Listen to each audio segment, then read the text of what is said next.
दोस्तों, मैहर देवी के शक्तिपीठ मंदिर का रहस्य आज भी वैज्ञानिकों के लिए एक अनसुलझी पहेली बना हुआ है, क्योंकि आज भी मंदिर के कपाट बंद होने के बाद यहाँ आरती होने और घंटी बजने की आवाज़ आती है। आपने बिल्कुल सही सुना दोस्तों, वैसे तो भारत में ऐसे मंदिरों की कोई कमी नहीं है, जिनके साथ कोई ना कोई रहस्य जुड़ा हुआ हो। कहीं भक्ति का रहस्य तो कहीं शक्ति का रहस्य। इस मंदिर के ऐसे कई चमत्कार हैं जिसके चलते देश दुनिया से श्रद्धालु यहाँ माता के दर्शन करने के लिए आते हैं। आज हम जिस मंदिर की चर्चा करने जा रहे हैं, यह मंदिर मध्य प्रदेश के सतना जिले के अंतर्गत चित्रकूट पर्वत पर स्थित है। चित्रकूट पर्वत की ऊंची पहाड़ी विराजमान मां शारदा का यह मंदिर जितना भव्य और सुंदर है, उतना ही रहस्यमय भी है।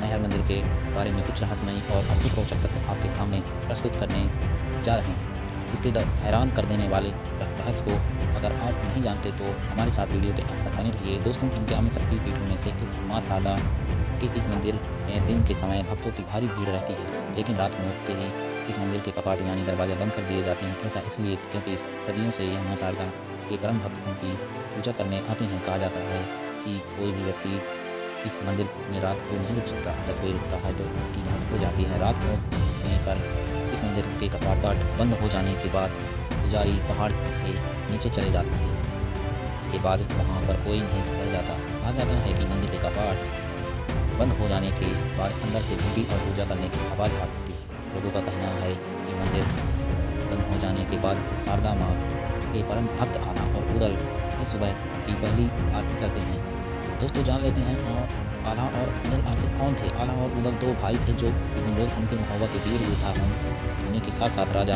परमार के सेनापति भी थे। राजा परमार के दरबार में जगनिक नाम के एक कवि थे। आल्हा खंड नामक एक काव्य रचा है। उसमें आल्हा और उदल दोनों वीरों की गाथा वर्णित है। आल्हा के बारे में कहा जाता है कि उनकी लंबाई 7 फीट और वजन 110 किलो था और वे 72 किलो के छाती कवच, 81 किलो के भाले और 208 किलो की 2 वजनदार तलवारों को लेकर चलते थे। इस ग्रंथ में 2 वीरों की बानर लड़ाइयों का रोमांचकारी वर्णन है। जब उदल ने अपनी जन्मभूमि की रक्षा के लिए पृथ्वीराज चौहान से युद्ध करते हुए वीरगति प्राप्त की तो आल्हा अपने छोटे भाई के वीरगति की खबर सुनकर अपना आपा खो बैठे और फिर पृथ्वीराज चौहान की सेना पर मौत बनकर टूट पड़े। उनके सामने जो भी आया वह मारा गया। लगभग 1 घंटे के घमासान युद्ध होने के बाद पृथ्वीराज चौहान का सामना आल्हा से हुआ। दोनों में भीषण युद्ध हुआ और इस युद्ध में पृथ्वीराज चौहान बुरी तरह से घायल हो गए। आल्हा अपने भाई उदल की मृत्यु का प्रतिशोध लेना चाहते थे, लेकिन गुरु गोरखनाथ के आदेश के कारण आल्हा ने पृथ्वीराज को जीवन दान दे दिया। पृथ्वीराज चौहान के साथ उनकी यह आखिरी लड़ाई थी। इसके बाद बुंदेलखंड के महान योद्धा आल्हा ने नाथ पंथ अपना लिया और बैरागी बन गए थे।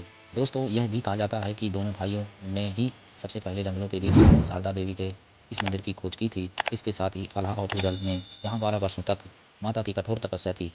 अंत यह भी है कि इन दोनों भाइयों ने माता को खुश करने के लिए अपनी जीभ तक अर्पण कर दी थी, जिसे माँ शारदा ने उसी पल वापस कर दिया था। माँ शारदा ने आल्हा और उदल की भक्ति और वीरता से प्रसन्न होकर होकर अमर होने का वरदान दिया था।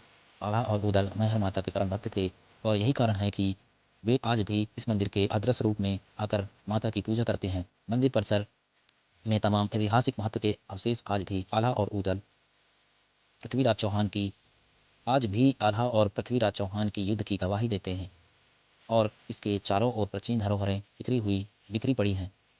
मंदिर के ठीक पीछे आल्हा और उदल के अखाड़े हैं तथा यहाँ पर एक तालाब और भव्य मंदिर है और वहीं पर आल्हा की तलवार उसी की विशाल प्रतिमा के हाथ में थमाई गई है।